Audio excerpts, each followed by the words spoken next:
Tiara Rich, Marina Del Rey wants to know, should the engine on a Verado 300 4.2 liter be flushed, engine tilted up or down in the salt water? Tiara, thank you for subscribing and commenting. This is a great topic. I think you got the liter a little bit wrong on the Verado. The 300 is either a 2.6 or a 4.6, but no worries about that.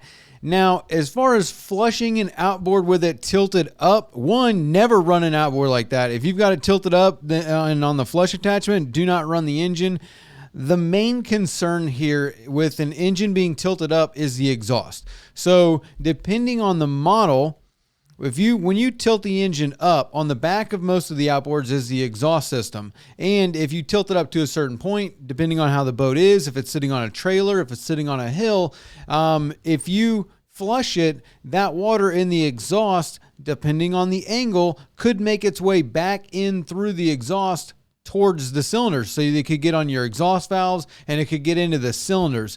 So as far as flushing it, by and large, I'm going to say the majority of the models out there, a lot of the two strokes, most of the Verados, even if you have the engine tilted up, it's going to be like at an angle to where if you're just flushing it on the flush attachment, it's not going to have that problem. You're not going to be able to get water to get up into the exhaust and flush it down.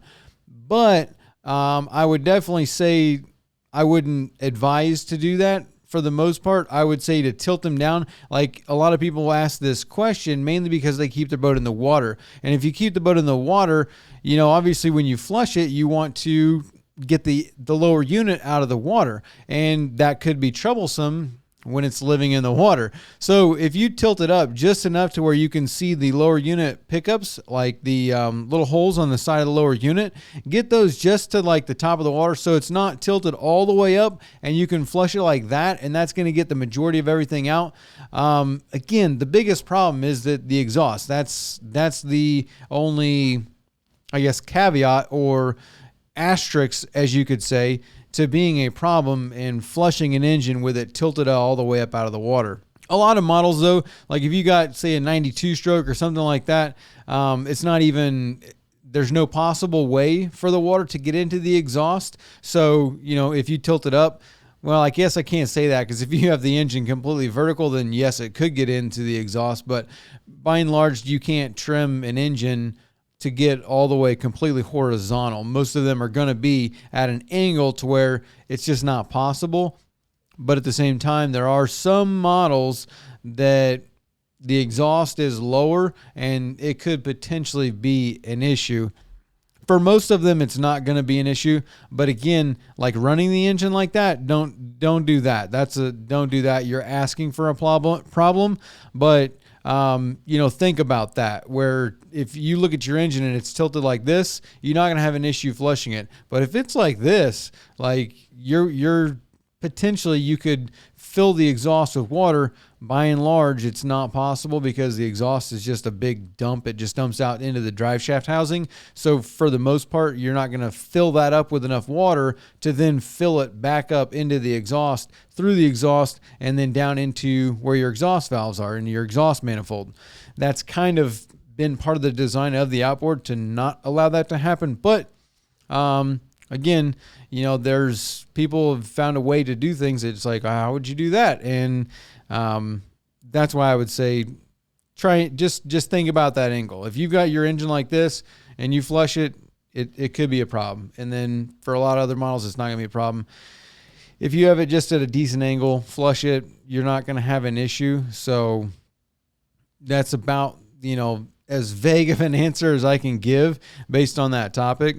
I guess I also forgot to say, whenever you're trying to flush the engine in the water, and if it's tilted all the way down, depending on where it's at on the engine, most of the drive shaft housing and the lower unit is going to be under the water. But if you tilt it up to where, say, the exhaust coming out on top of the anti-ventilation plate on the lower unit, if that's up out of the water, most of the lower unit's going to be out of the water, and the inside of the lower unit, most of that's just pretty wide open. So if you tilt that up just enough to where the lower unit's starting to come out of the water, that's fine too, because when you tilt it the rest of the way out, you can spray that off with the hose. You can spray off the intakes, you can spray off where the propeller is and fill the propeller and the exhaust, like on top of the lower unit. You'll see two like slots on both sides, you can spray in there with fresh water and be able to fill that lower unit up and flush it out that way as well. So that would be another way to help flush it out if you're flushing it in the water. But at the same time, I think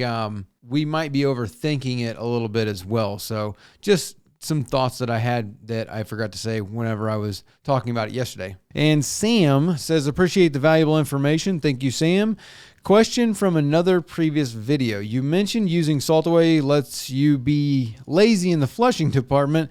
If I use my boat every day of the week, would I only have to flush a couple of times with salt away instead of each and every day? I have a 2018 Yamaha 60 4-stroke and can only use the flush port, can't use must because it lives on the water.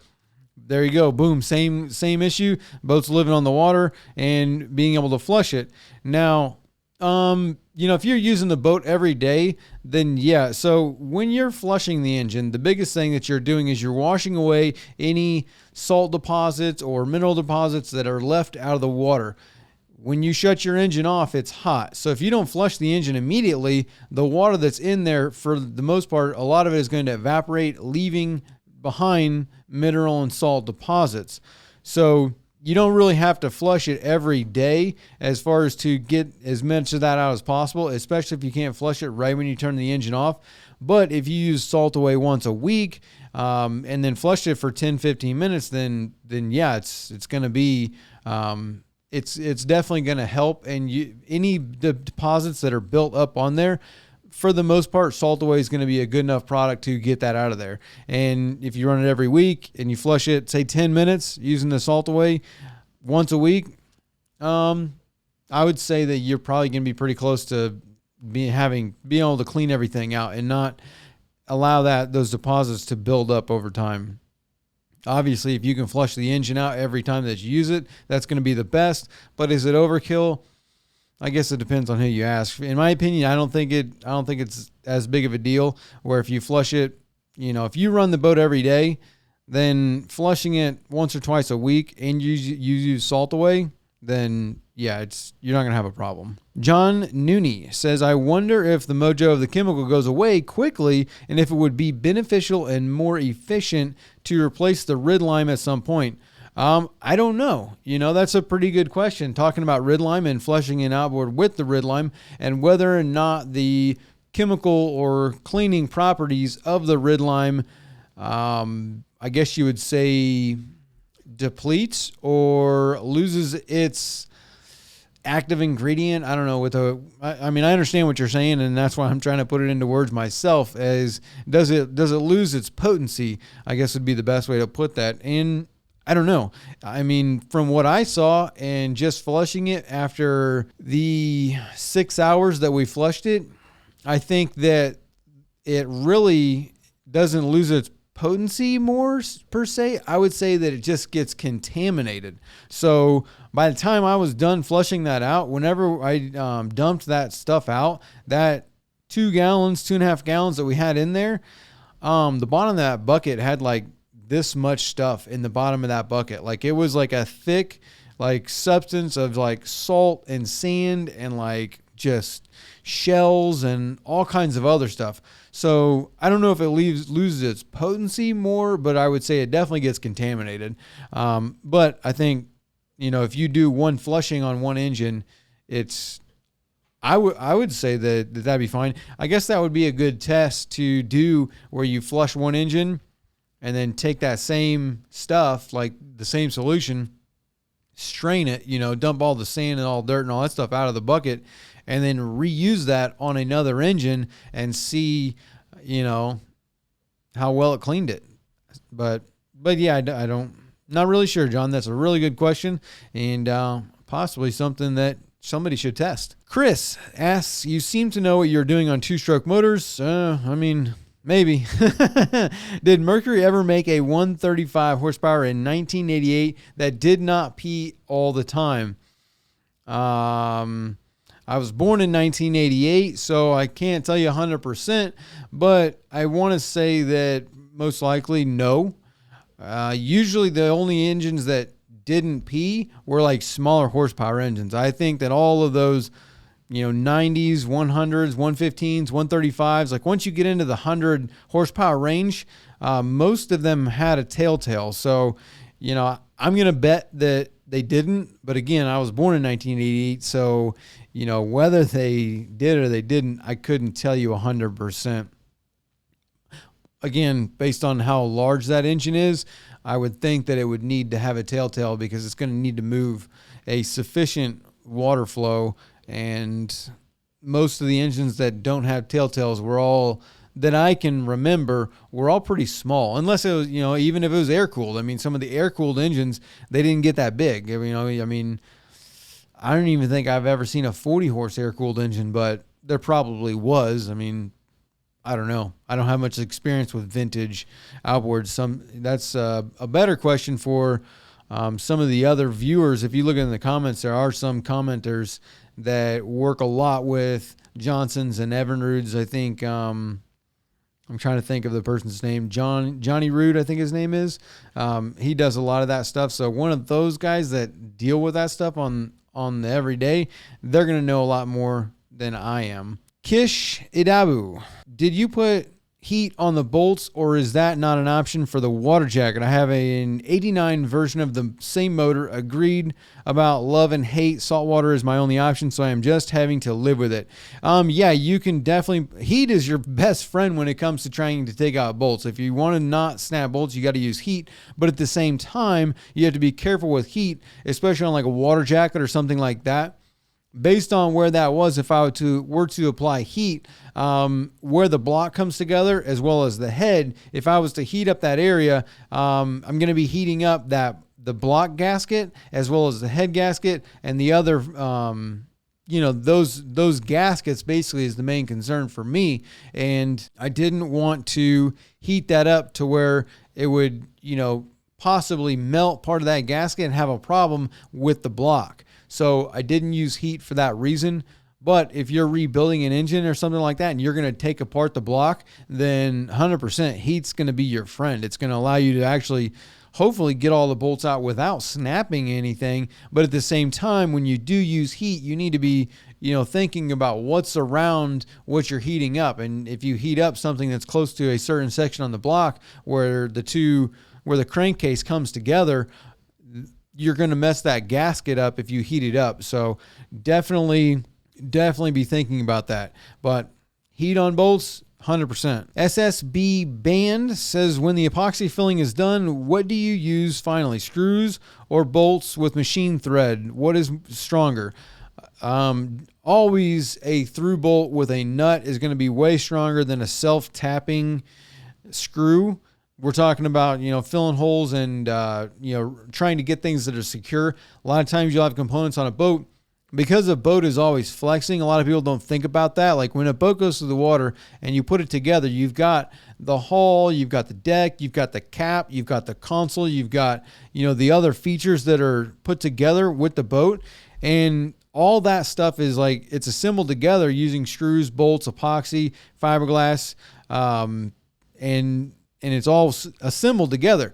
But as it goes through the water, it's always flexing and it's always moving. So there's a lot of components that, based on the vibration and the flex and the force that it sees, a lot of self-tapping screws are going to eventually wiggle enough to where they'll pull out, they'll back out, they'll lose their grab on where they're at. So a through bolt with a nut is always going to be a stronger attachment and more permanent, I guess you would say, than a self-tapper. But by and large, self-tapper, sometimes you can't get to the back of stuff. So sometimes a through bolt isn't even an option if you can't get to the back of something to through bolt it. So, I guess it's more of a case-by-case situation as far as whether or not to use a through bolt with a nut and a versus a self-tapper. STDWDH16 says, what is, or do you have an opinion on Tohatsu outboards?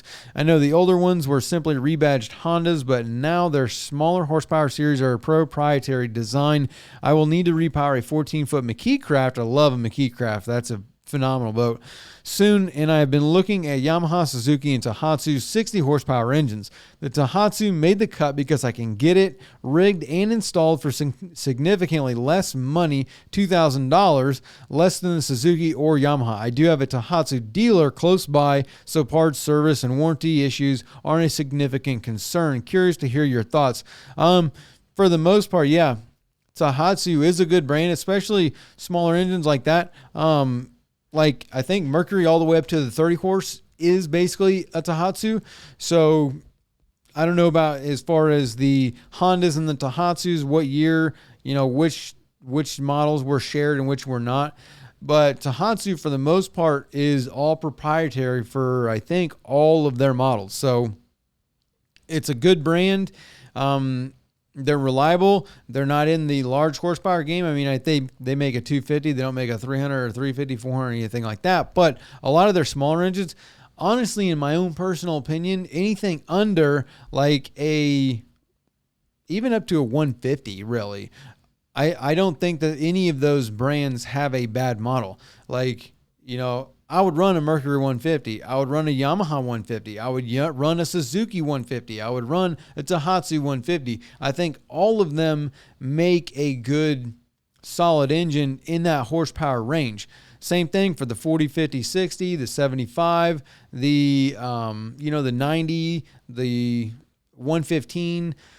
All of those ranges, I would go with any one of those brands. Yes, the Tohatsu is going to be the cheapest. Now, as far as having the dealer close by, as long as you got a dealer, I mean, that's a major benefit. Like, that is one thing that I do tell people to be concerned about. Like, if you're buying a brand new engine, I would want to be close to a dealer in case you need something. Whether that be a warranty or you need a part or you need a service or anything at all. I would say if you're buying brand new, to be close to a dealer. Like, I wouldn't say if the closest, Mercury dealer is 600 miles away, but you have a Yamaha dealer in the same town. I mean, I would buy a Yamaha over a Mercury in that situation. If it's vice versa, if there's only a Honda dealer in town and there's a Mercury dealer or a Yamaha dealer 600 miles away, I'm buying the Honda because, there's support there. One, there's going to be technicians there that hopefully have experience with that product line. So you have some sort of a support base where if you have a problem, hey, have you ever seen this? Hey, have you ever done this? Hey, do you know about this? Like, there is a place to go. On top of that, being able to get parts and being able to get warranty done. So if you need warranty, hopefully you don't need the warranty, but, obviously it's something to think about. So yeah, the Tohatsu 60, I think it's a good engine. That's my opinion. I don't have a very extensive experience with them. Like, I haven't ran, 100 to Tohatsus like I have Yamahas and Mercuries, but I don't have a bad opinion of them at all. I think it's a good engine. AVV45 says, hi, Aaron from Australia. Hello. I love your videos, mate. Thank you, mate. I have a question. It seems like you've always been into boating / fishing, maybe even before becoming an outboard tech. Do you find that working on boats all day, every day has kind of ruined boating and fishing in general for you cause of it? I'm an ex-auto tech and I loved working on my own cars before I became a tech, but afterwards I found it to be the last thing I'd want to do when I get home. I've been considering moving into the marine industry due to my love of boats, but I'd hate for it to ruin my passion. Would love to hear your opinion / experience. Cheers. Well, thank you. I mean, AVV, I'm not sure exactly what your name is, but that's a great question. For me, it has not. I mean, I love the water and I love the boats. I love the engines. I like to figure things out. For me, it has not done that, but I do know quite a few people that it has actually. Same thing with the auto industry and other things. It seems to be, that's always the big question is, when you start working on something 8 to 5 or whatever, if you're doing 8, 10, 12-hour days on the same stuff every day over 4 or 5 years, you become, like you said, it's the last thing you want to do when you get off. But I think that it's a little bit different with boating. At least it's been my experience, simply because you know, if you're working on a car, you're working on it, and when you get home, of course you're not going to want to work on a car, but there's only so much that you can do with the car. You know, I mean, like, you're driving around unless you're like racing or stuff like that. But then if you're into racing and souping stuff up and going to the strip and like doing things like that, you know, I don't know if you would really lose your passion. Whereas like a boat, you know, you work on it, but then when you're off, as long as you don't have a project boat and you have a good usable boat, going out on the water is always going out on the water. Like, it's if you like the water, you like fishing, you like diving, I don't think you can really take that away, because unless you've got a project boat, then yeah, if you got a project boat where you work on boats all day long and then you come home and then you've got to continue working on boats, then that's a job. Whereas if you have a boat that you use, then whenever you get off work and all you got to do is take the boat, put it in the water and go use it, then I don't think it really can take away your passion. I guess it could, but I think those are less cases of that, simply because you're just using the boat. You're going out on the water. You're not like working on it. You know what I'm saying? Like, it's still the same. And it's not like you're fishing every day, stuff like that. Now, that's a different situation. There are quite a bit of people that become charter captains or, you know, instructors or whatever. And once they start doing that, because that's a whole different game than it is like, you know, getting off work and going fishing. Like, if your job is to be a charter captain and fishing, you add in the element of people and interaction and kids and gear and safety equipment and, you know, the setup and the cleanup and the whole 9 yards. And you have a 12-hour day every day of taking someone else out fishing. Then yeah, I know there are quite a few people they don't want to go, like, they hate fishing now.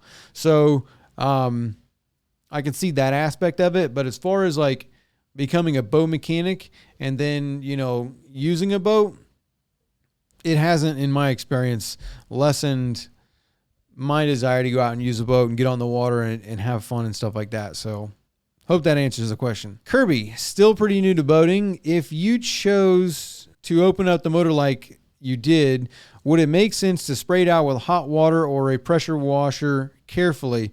So we're talking about the Ridline videos of what this is off of, and we open up that water jacket and the valve, the head water jacket, and a pressure washer. I mean, it's a little bit much to do that. It's mainly because it's just too much pressure.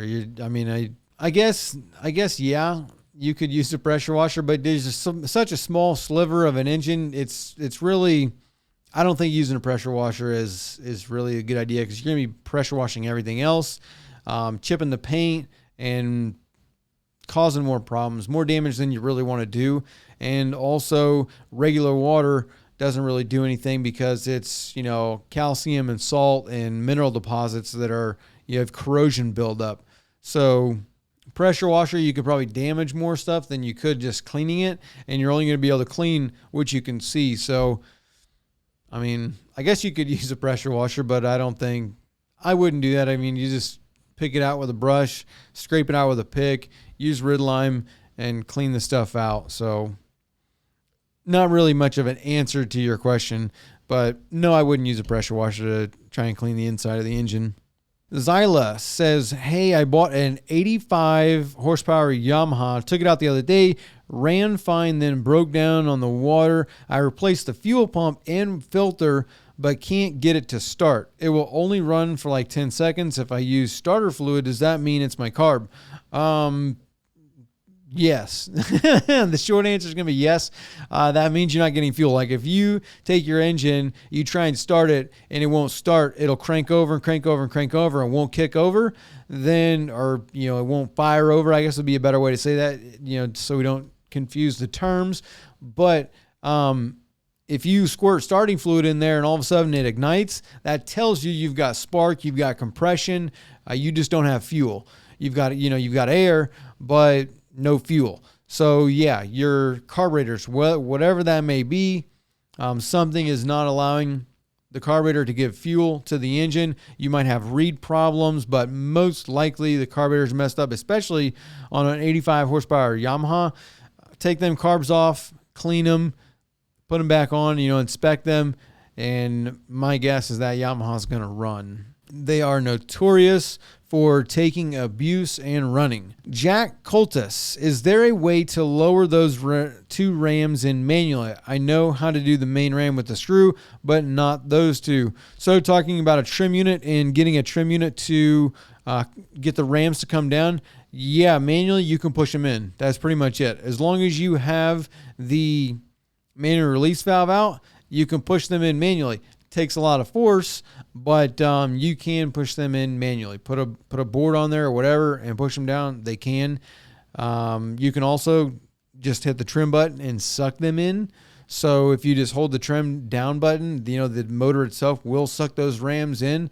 But yeah, they pretty much all work off of the weight of the engine. So when you trim your engine down, the biggest one, the middle one is going up and down. That's your tilt. But the trim rams that stick out like this, they basically just use the weight of the engine and gravity to bring it down. It's kind of like a controlled descent.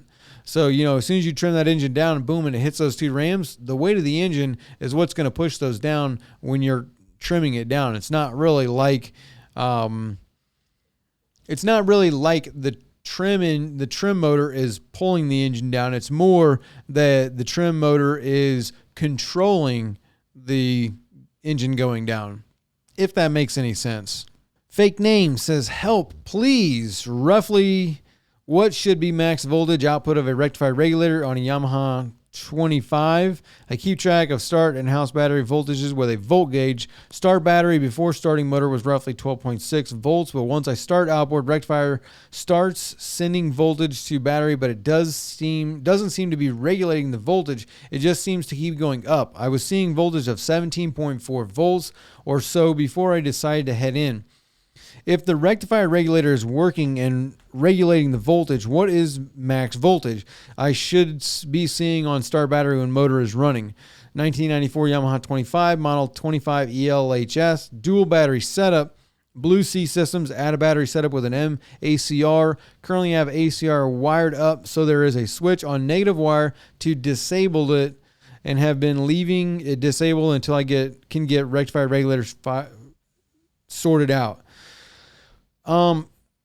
You've had quite a bit of trouble with this. I mean, you've talked about this before, and it seems like you've actually burned up a couple of rectifier regulators. So something's obviously wrong.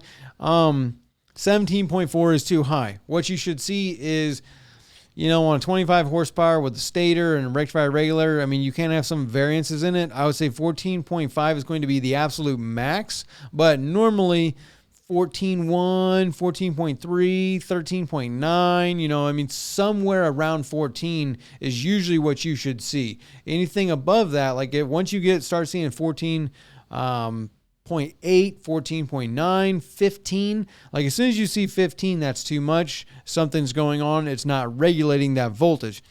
You're trying to charge a 12 volt battery.